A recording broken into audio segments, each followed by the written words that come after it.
जो दो डाउट पे थे, जैसे मान लो किसी को दो में डाउट आ गया, तो वो डाउट आपने किए और उनमें मान लो 6% किए, 6 में आपके 3 सही है, 3 गलत है, कोई दिक्कत नहीं है, एक आधा नंबर बढ़ेगा ही। लेकिन मान लो आपने 6 में से 4 गलत कर दिए, 2 क्या कर दिए सही, तो वो आपको क्या कर जाएगा, नुकसान। तो आपको डेली हर टेस्ट के बाद में ये देखना है कि आपको कौन सी गलती इनमें से हटानी है।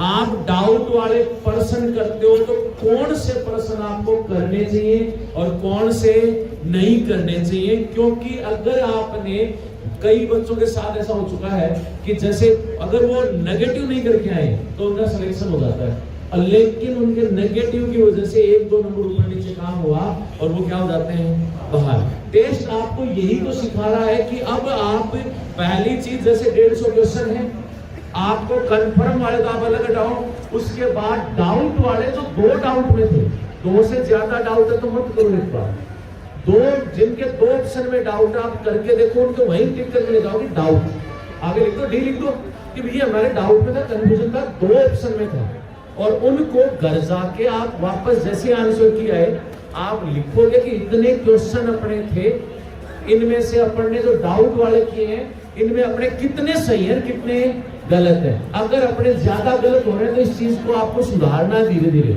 और किस वजह से गलत हो रहे हैं। कई बार क्या होता है, डाउट वाला वो पर्सन गलत हो जाता है जो आपको आते हुए भी आप जानबूझ के डाउट दे रहे हो, तो वो चीज सुधारनी है। क्योंकि एग्जाम में जब बैठोगे ना, मेन एग्जाम में, तो आपके सामने, मेन एग्जाम के सामने जब जाते हो ना तो आपके हाथ कांपते हैं, आपको खुद वो रहता है कि नौकरी है इससे।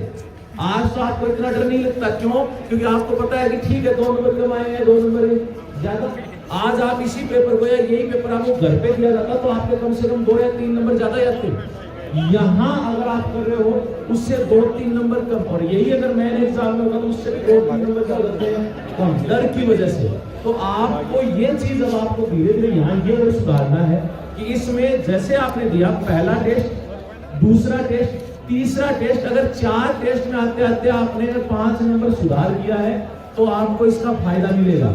आप ये नेगेटिव पॉजिटिव वाला जो है इसमें आगे बढ़ जाओगे।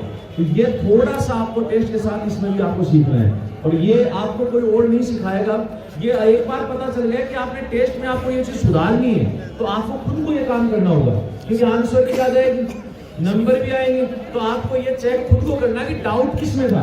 भाई ये बताओ आंसर की, ऐसा बन जाएगा ना कि आपको इसमें डाउट है, डाउट तो आपको ही पता है कि किस किस में डाउट था, कौन सा आपने कर दिया है। तो ये आप आज ही जैसे आंसर किया है कल आए, तो आप कल उसमें पहले वही छांटोगे कि मैंने डाउट वाले इतने % किए थे, इसकी वजह से मैं प्लस में हूं या माइनस में। अगर माइनस में हो तो उसको अगली बार एक बार कम करके देखो, अगर नंबर बढ़ते हैं उस चीज से तो आप उस चीज को सुधारोगे।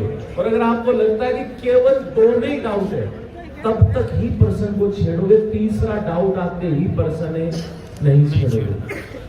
जिसके 4 डाउट है वो तो खैर कहना ही क्या है, 4 में डाउट आ गया तब तो कहना ही क्या है।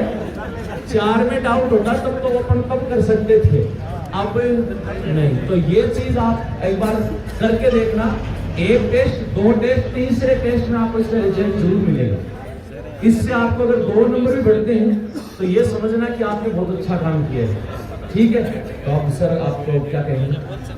मैं तो एक ही कहूँगा कि मनरा लाडू खार करे ही सोने में कोई भाप्यो, और उग्यो हथेली रूठ कणा ही देखो नहीं फड़ा प्यो।